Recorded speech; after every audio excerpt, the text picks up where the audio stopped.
Motor on up to Detroit. You see what I did there? These horrible dad jokes still coming all the way from here to hold down our coverage for the next couple of days from there. Hey, Kev?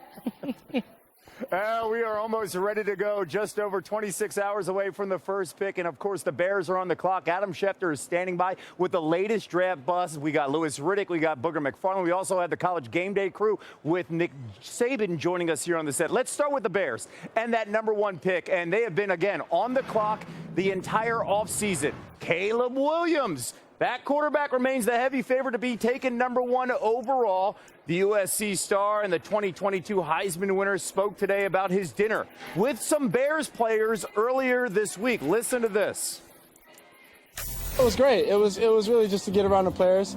Obviously, they're going to give the real take of me and how, get an idea of how I'm going to be every day. Just getting around the guys, see if I fit in and if, that's the place that, I can lead those guys.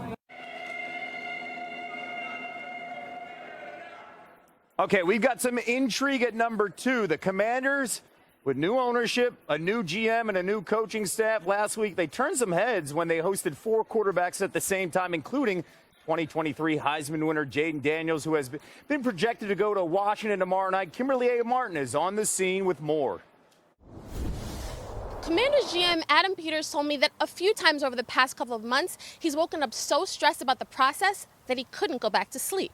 So he just went to work. It's something he used to make fun of John Lynch for doing in San Francisco, but now Peters gets it. It's different, he told me, when it all falls on you. But the Commanders have reached a decision on who they're taking at #2, and both Peters and head coach Dan Quinn told me they feel really good about the process and they're excited about the choice. Now, as for any nerves on the eve of the draft, the vibe for Peters has changed. Knock on wood, he told me, I've been sleeping pretty well.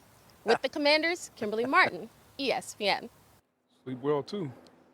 Kimberly, thank you so much. And we see, of course, the city line of beautiful Detroit. It has been a fantastic year. If you're a Lions fan and you love football, with that team, of course, knocking on the door to the Super Bowl, and how they've played so far and how they've handled the draft. A year ago, we got Adam Schefter, we got Louis Riddick, and we've got Booger McFarland here getting you ready, of course, for tomorrow's draft.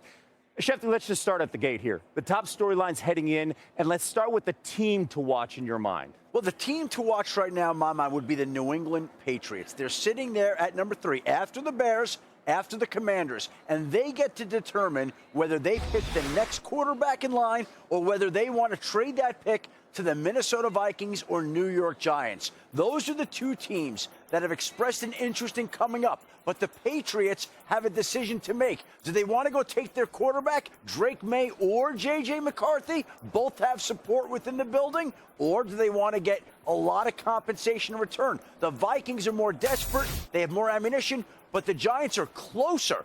Now, the big player to watch here, Kevin, is J.J. McCarthy. Because, again, he could go as early as #3 to the New England Patriots. He could go 6 to the New York Giants. He could go 5 to the Chargers, to a team that trades up. He could fall back there, but somewhere between picks 3 and 11, the fast riser in this draft, J.J. McCarthy, is expected to go. And I think the team to watch that'll be open to moving back at the top of the first round would be Jim Harbaugh's Chargers. And wouldn't it be ironic if Jim Harbaugh traded the pick that turned out to be J.J. McCarthy to another team where Jim Harbaugh dictated his future? The Chargers are at 5. They're open for business. They're open to moving back. And a lot of people believe that if they move back, or even if they stay at 5, they're inclined to take an offensive lineman. Okay, and when you talk about this first round, it is stacked at quarterback, it's stacked with wide receivers, and it's stacked with tackles here, Louis. Yeah. Where does this draft kind of take a turn in your mind? At what point? Quite honestly, I believe it takes a turn right at #2 as soon as Chicago is off the clock. I think right there is where the intrigue for me starts. And look, I heard what Kimberly Martin said about Adam Peters and say, look, we've decided on who we're going to take. I'm interested to hear who that's going to be. Yeah. And really, after they make that pick, I'm even still interested to hear about the process by which they arrived at whoever it is that they take. Because to me, my instinct tells me there isn't this 100% consensus about it being Jaden Daniels, although I have said that would be #1 for me. But I think that's where it starts. And then obviously, as Adam alluded to, at #3, it gets even more interesting because this draft really is, I don't want to say top heavy, but it is deep, man. It is deep with players who play premium impact positions that are all going to have tremendous careers. And there are people jockeying around now trying to figure out, one, how can we get the quarterbacks in? Two, outside of the quarterbacks, how do they have the receivers stacked? How do they have the tackles stacked? How do they have Dallas Turner and Latu stacked? Because there's just a lot of intrigue in the corners as well. So really at 2, from there, buckle in, man, because then it gets good. And here's the thing that I know. Minnesota didn't acquire the 23rd pick for no reason. So Minnesota's got 11 and 23 for a reason. So the question is, do they try to come up to 2 and talk Washington out of? Do they go to 3 and say, New England, we'll make you a deal that you cannot refuse? At some point, though, Minnesota is going to make a move. And if they don't, and the Patriots have to stick and pick there at 3, it's no question you take Drake May. And for all the people out there that say, well, Drake May's not ready to play. Well, the Patriots aren't ready to win. So both of them go well together. Neither team nor player are ready right now. So if they were to take Drake May, I think it's a perfect spot for him. But the Minnesota Vikings will make a move. It's not if, it's when. Well, the problem, Boog, is they need a trade partner. They do. And right now, they are struggling to find one. It's not a simple thing to do. They want to trade up. They're willing to trade up. But you still have to find the right deal or you can't go up. Yeah. And sitting right there, 4, the Arizona Cardinals, a team we saw a year ago, not afraid to move out and then come back in.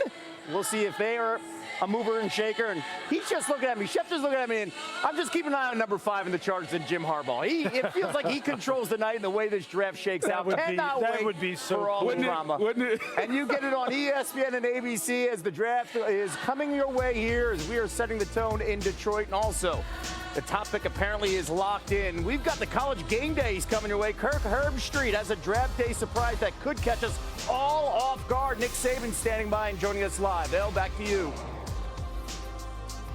Thanks, Kevo. Let's keep it NFL. Lots of attention on receivers in the draft and those already in the league. ESPN confirming that the Lions and star wideout Amon-Ra St. Brown agreed to a 4-year, $120 million extension, his $77 million guarantee, most for a receiver in NFL history.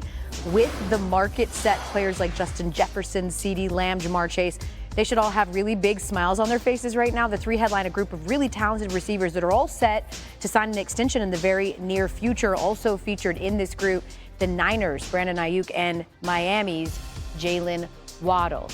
Speaking of former players, when it comes to Reggie Bush, few things can be argued. He was a bona fide college football star, a record breaker, and a Heisman winner, but without the trophy to show for it. And then today happens, and it could be described many ways. Resolution, a resignation, a reintroduction.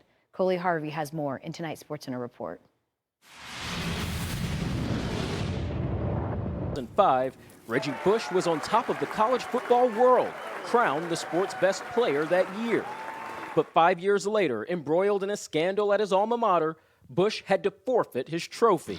USC was cited for what the NCAA called a, quote, lack of institutional control.